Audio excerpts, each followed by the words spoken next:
ang News 4. Inihayag ng Department of Health o DOH kamakailan na noong ika-29 ng Hunyo, tumaas ng 30% ang bilang ng mga kaso ng dengue sa pagsisimula ng tag-ulan. Ayon sa pinakahuling datos ng DOH, mula sa mahigit 6,300 kaso ng dengue na naiulat noong ika-19 ng Mayo hanggang ika-unang araw ng Hunyo, ang bilang ay tumaas sa higit 8,200 mula ika-2 hanggang ika-15 ng Hunyo. Ang kabuuang bilang ng mga kaso ng dengue mula noong nagsimula ang taon ay umabot na sa mahigit 70,000, kung saan 233 naman ang namatay. Samantala ay patuloy na hinihikayat ng DOH ang publiko na sundin ang 4S strategy upang labanan ang dengue.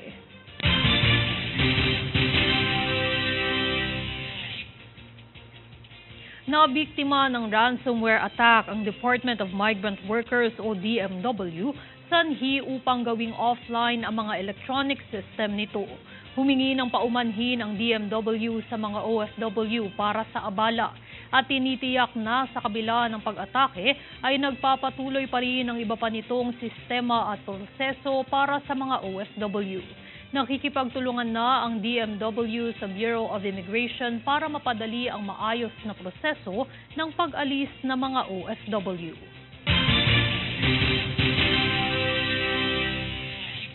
Bahagi na ng Philippine Coast Guard Auxiliary o PCGA si First Lady Liza Araneta Marcos matapos ang kanyang panunumpa nitong Martes. Binigyan si First Lady Liza ng rangkong Vice Admiral. Ayon kay PCG spokesman Rear Admiral Armand Balilo, ito ang unang beses na sumali ang asawa ng Pangulo bilang kasapi ng PCGA. Ibinahagi naman ng First Lady ang mga litrato kasama si Pangulong Ferdinand Marcos Jr. na may caption na "An Officer and a Gentleman". Nasa 1,600 na pamilya ang naabutan ng tulong ng Office of the Vice President o OVP kung saan tumanggap ang mga ito ng relief box kasunod ng malawakang pagbaha sa Bangsamoro Autonomous Region in Muslim Mindanao. Kada kahon ay naglalaman ng mga hygiene kit, kumot, banig, kulambo, tsinelas, water jugs at iba pang kailangan ng mga nasalanta. Patuloy namang tinitiyak ang kaligtasan ng mga benepisyaryo sa kabila ng nagpapatuloy na sama ng panahon sa bansa.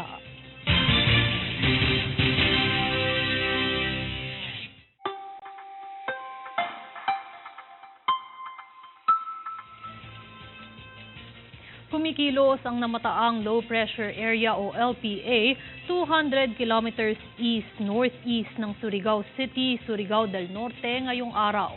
Kaya naman asahan pa rin ang masungit na panahon sa mga lugar ng Bicol Region, Eastern Visayas, Northern Mindanao, Caraga, Davao Region, Isabela, Aurora, Quezon, Marinduque at Romblon. Habang ang hanging habagat naman ang magpapaulan sa natitirang bahagi ng Mimaropa, Visayas, Mindanao, Metro Manila at natitirang bahagi ng Calabarzon.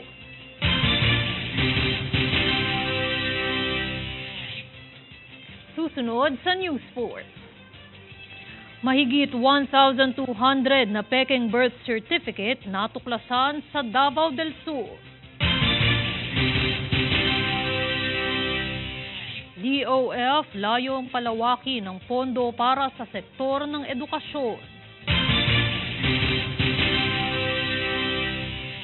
PBBM at DA pinasinayaan ng pagbubukas ng malawakang dam project sa bansa. Manatiling nakatutok para sa higit pang mga balita sa pagbabalik ng News 4.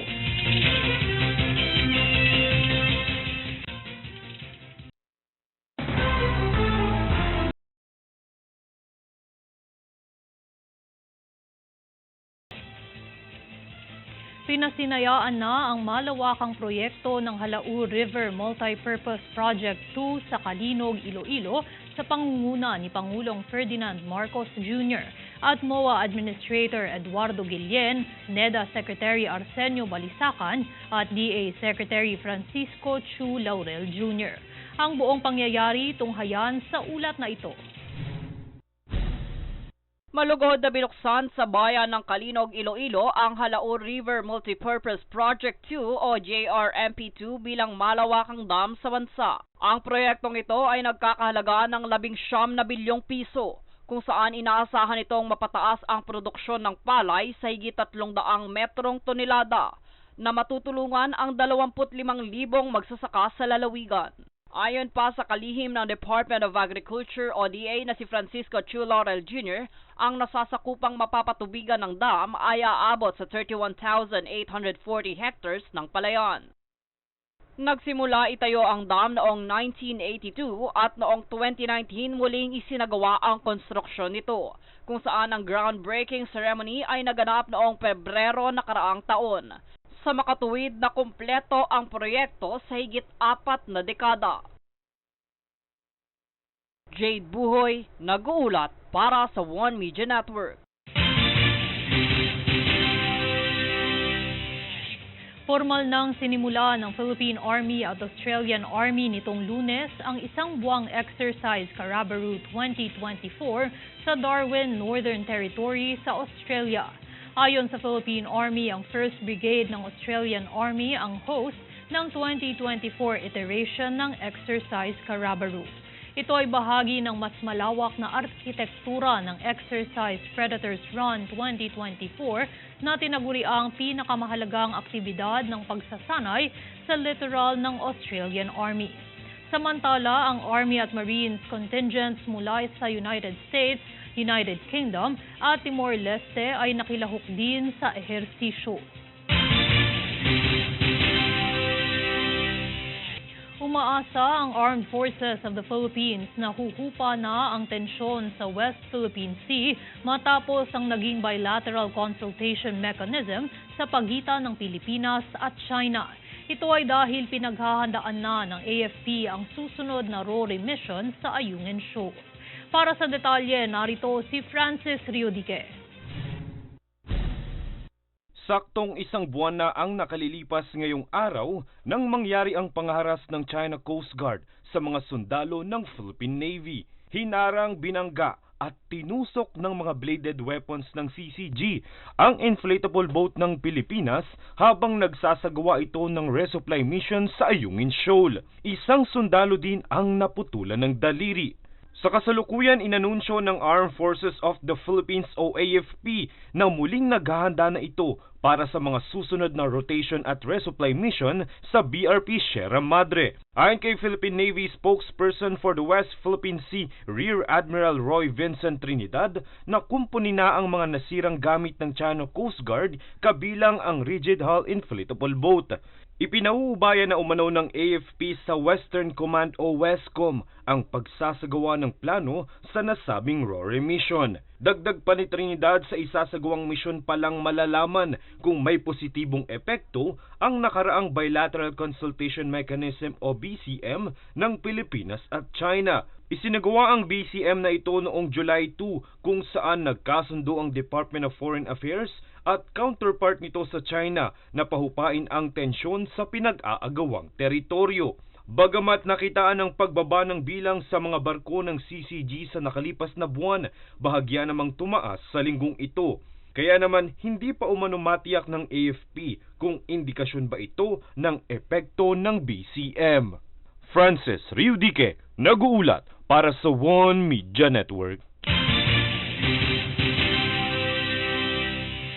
Tinalakay ni Land Transportation Office o LTO Chief Assistant Secretary Attorney Vigor Mendoza II at Philippine National Police o PNP Chief Police General Romel Marbil ang papaigting sa kolaborasyon hinggil sa paglutas ng mga krimen. Kabilang narito ang mga kaso ng carnapping, iligal na aktibidad, kolorum na sasakyan at iba pa. Layo ng dalawang ahensya na pagbutihin ang serbisyo sa publiko at mas paigtingin ang mga hakbang para sa seguridad at kaligtasan ng bawat Pilipino.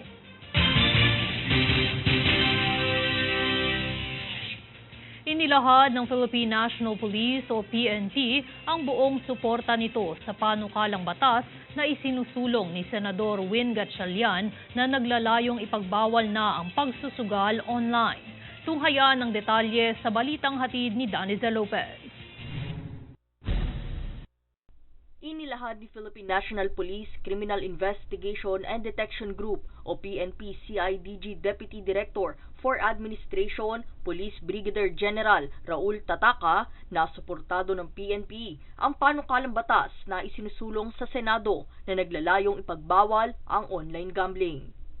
We believe that by banning online gaming, we can protect our citizens, especially the vulnerable youth, from the harmful effects of excessive gaming. Ayon kay Police Brigadier General Tataka, nakitaan ng PNP ng negatibong epekto ang online gambling sa kabataan at mga pamilya kung saan kadalasang nauuwi ito sa adiksyon, kidnapping, pinansyal na pasanin at iba pang iligal na aktibidad. Kaya tangad ng PNP na maipasa ang panukalang batas para maprotektahan ang seguridad at kaligtasan ng mamamayan. Sa kabila nito ay nais din ng PNP na ipatupad ang mga educational campaign para mapalawig ang kaalaman ng publiko at magbigay kamalayan ukol sa masamang epekto ng pagsusugal online. Kasabay din dito ang hangarin na maibigay ang suporta sa mga individual na naapektuhan ng adiksyon sa e-games. We believe that raising awareness about the risks of excessive gaming and offering resources for those struggling with addiction can help prevent future problems and provide assistance to those in need. Ngunit sa kabila nito ay ikinabahala ni Senador Win Gatchalian ang pagkakasangkot ng kapulisan sa online gambling kung saan kinokonsidera niya ito bilang mapanganib na sitwasyon. Online gaming is so accessible, and unlike a casino, diba? Like for us who work in government, we cannot go in casino and play, But with online games, it's very easy and accessible. Again, that's the beauty of internet, but also the downside of internet. Bagamat kumpirmado na mayroong ilang mga pulis na sangkot sa iligal na pagsusugal, ay tiniyak ni Police Brigadier General Tataka na nasampahan na ito ng mga kaso kung saan anya dismiss na ang karamihan at ongoing naman ang ilan. Pagbabahagi pa niya, isinasagawa rin ng ahensya ang spot inspections para matukoy kung sangkot ba ang isang pulis sa iligal na pagsusugal online. During inspection, kine-check po namin kanilang cellphones. So, during sa inspection na yan, nakikita na meron sila mga naka-upload na ganun na games, mga apps. So, yun po yung start po ng aming investigation against them.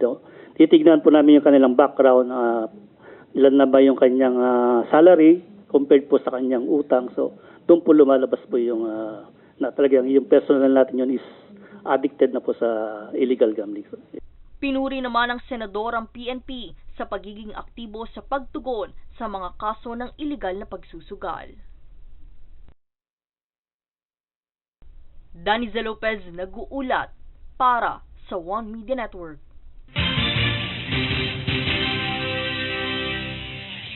Layunin ng Department of Finance na mabigyan ng karampatang pondo ang sektor ng edukasyon kasama ng mga pangunahing prioridad sa pagkain, kaligtasan ng bansa at infrastruktura. Yan ang naging pahayag kamakailan ni Finance Secretary Ralph Recto sa pagpupulong na isinagawa ng PASUC. Ang buong detalye tunghayan sa ulat ni Jade Buhoy.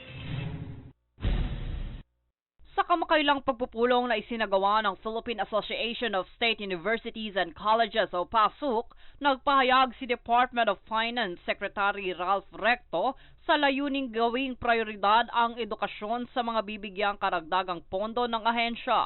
Ito ay bahagi ng layuning makapagpataas ng kakayanan ng mga Pilipinong makipagsabayan sa pagdaigdigang kalidad ng edukasyon sa bansa. Ayon pa sa kalihim, ang pagpapaigting sa sektor ay makakatulong na maparami ang mga mamamayang makapagtapos ng kolehiyo na siyang makapagpapaunlad ng ekonomiya ng bansa. Ang layuning ito ay bunsod naman ng karagdagang alokasyon na 969 billion pesos na mas mataas ng higit sa 8% noong nakaraang taon. Mula rito, makakapaghandog ng libreng pag-aaral ng kolehiyo para sa higit 3 milyong mag-aaral sa bansa. Jade Buhoy, nag-uulat para sa One Media Network. Mula sa 200 naiulat na Peking birth certificate, umakyat na ito sa 1,200.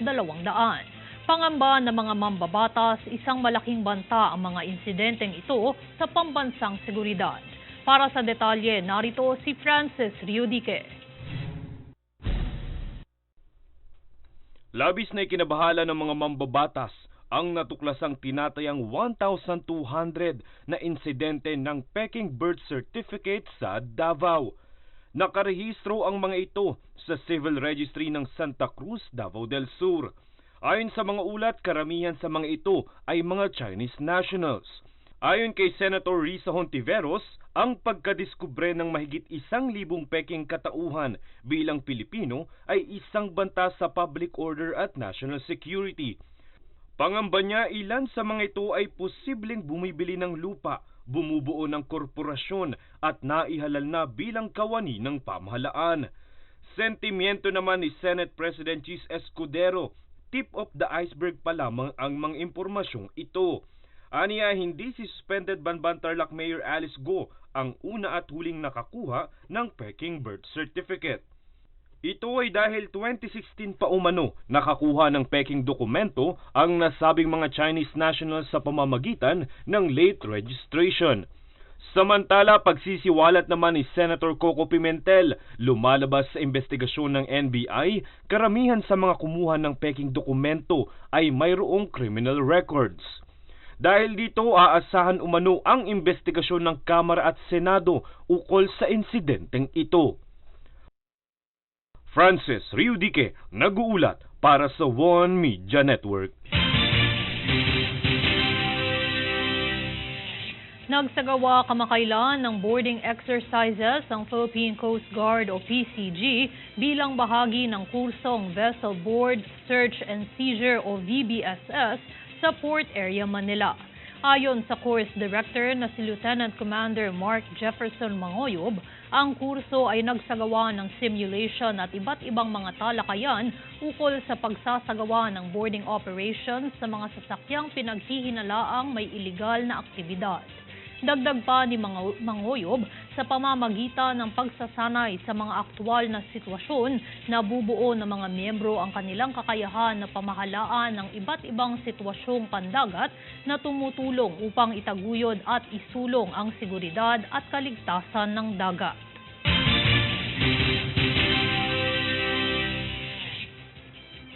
Susunod sa News Force. BOC nagbabala sa publiko ukol sa parcel scam. Pagpapataw ng buwis sa mga online seller nagsimula na. Quezon City ibinahagi ang kahandaan para sa SONA. Manatiling nakatutok para sa higit pa mga balita sa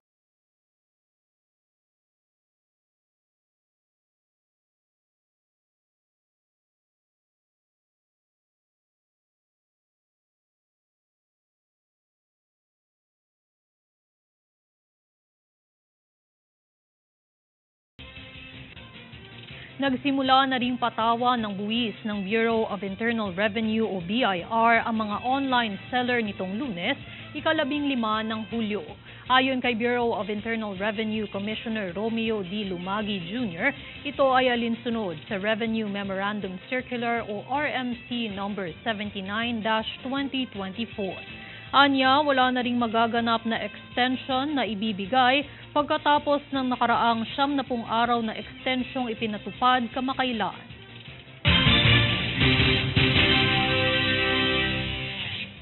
Nagbabala sa publiko ang Bureau of Customs o BOC ukol sa paglaganap ng modus na parcel scam. Ang scam na ito ay nagbibiktima gamit ang social media apps kung saan magpapanggap sila bilang online seller na kailangang bayaran ng biktima ang nasabing item sa pamamagitan ng pagpapakita ng pekeng resibo at tracking number. Ayon sa BOC, upang maiwasan ito, siguraduhing lehitimong account ang kausap at i-track ang mga dokumentong ipinapakita. Agad namang isuplong sa BOC ang mga ganitong insidente.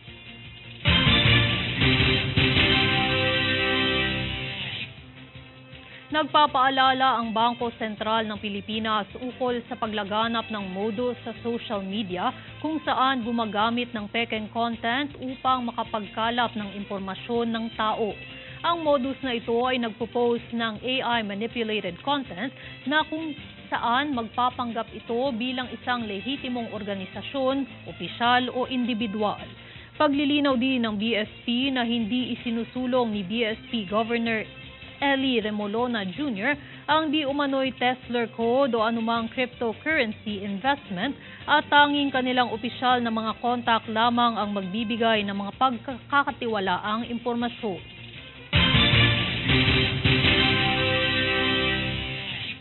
Nakahanda na ang lungsod ng Quezon para sa ikatlong State of the Nation Address o SONA ni Pangulong Ferdinand Bongbong Marcos Jr. Atin niyang alamin mula kay Daniza Lopez. Bilang sa Quezon City gaganapin ang ikatlong State of the Nation Address o SONA ni Pangulo Ferdinand Bongbong Marcos Jr. sa ika-22 ng Hulyo ay ibinahagi ng lungsod ang lubos na pagkahanda nito para sa kaganapan. Katuwang din ito ang Department of Public Order and Safety, Task Force Disiplina at mga opisyal ng barangay sa Quezon City Police District o QCPD para matiyak ang kapayapaan sa lungsod. Nakatakda namang ipakalat ang nasa 6,500 kapulisan ng QCPD para magbantay sa SONA. Upang maging maayos naman ang daloy ng trapiko, ay ibinahagi ni QC Mayor Joy Belmonte ang karagdagang traffic enforcers kung saan maglalabas din ito ng rerouting plan para sa mga motorista. Para naman sa mga biyahero ay tiniyak ni Belmonte na mayroong nakaantabay ng mga libreng sakay ang QCity bus. Dagdag pa nito, nakabantay din ang mga emergency service para tumugon sa mga hindi inaasahang pangyayari na maaaring maganap. Daniza Lopez nag-uulat para sa One Media Network.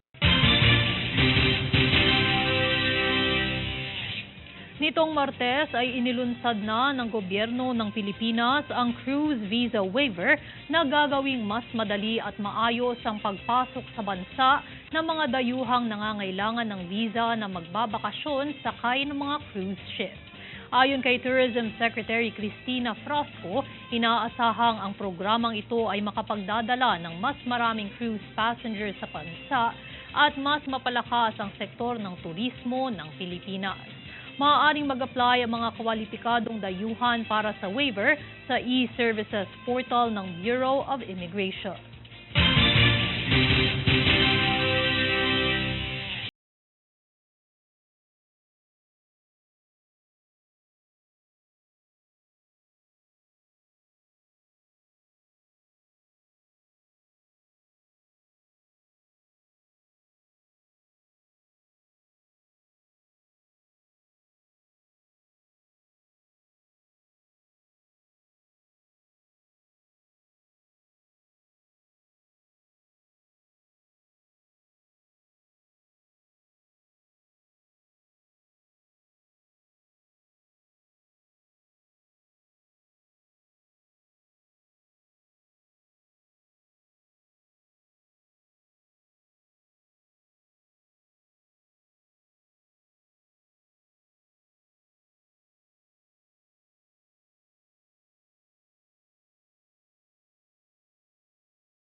At yan ang pinakamainit na mga balita ngayong araw.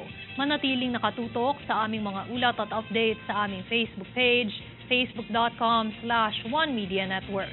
Ako si Mai Salazar at ito ang